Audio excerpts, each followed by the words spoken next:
Chapter 19. In the morning, me and Winn-Dixie went down to sweep the pet store. I took a litmus lozenge for Otis. "Is it Halloween?" Otis asked when I handed him the candy. "No," I said.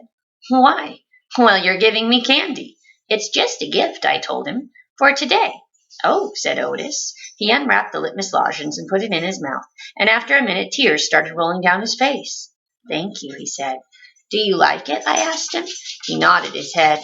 "It tastes good, but it also tastes a little bit like being in jail." "Gertrude!" Gertrude squawked. She picked up the litmus lozenge wrapper in her beak and then dropped it and looked around. "Gertrude!" she screamed again. "You can't have any," I told her. "It's not for birds." Then real quick, before I lost my nerve, I said, "Otis, what were you in jail for? Are you a murderer?" "No, ma'am," he said. "Are you a burglar?"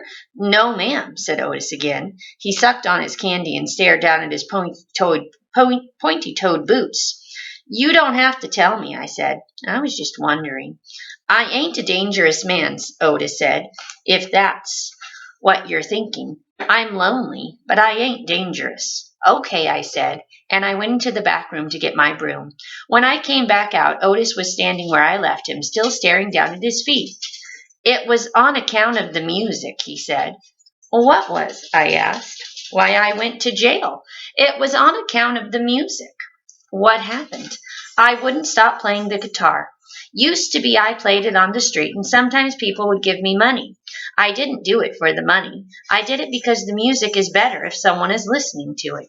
Anyway, the police came and they told me to stop it. They said how I was breaking the law, and the whole time they were talking to me I went right on playing my music. And that made them mad.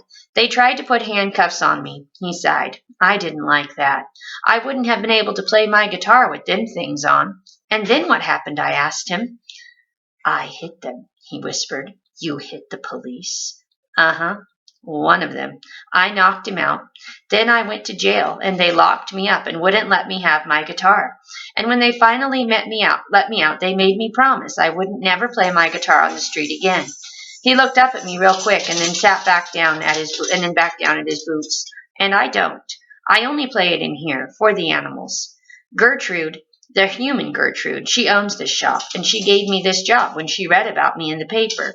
And she said it's all right for me to play music for the animals." "You play your music for me and Winn-Dixie and Sweetie Pie," I said. "Yes," he agreed, "but you ain't on the street." "Thank you for telling me about it, Otis," I said. "It's all right," he said. "I don't mind." Sweetie Pie came in and I gave her a litmus lozenge and she spit it right out. She said that it tasted bad. She said that it tasted like not having a dog. I swept the floor real slow that day. I wanted to keep Otis company. I didn't want him to be lonely. Sometimes it seemed like everybody in the world was lonely. I thought about my mama. Thinking about her was the same as the hole you keep on feeling with your tongue after you lose a tooth. Time after time, my mind kept going back to that empty spot, the spot where I felt like she should be.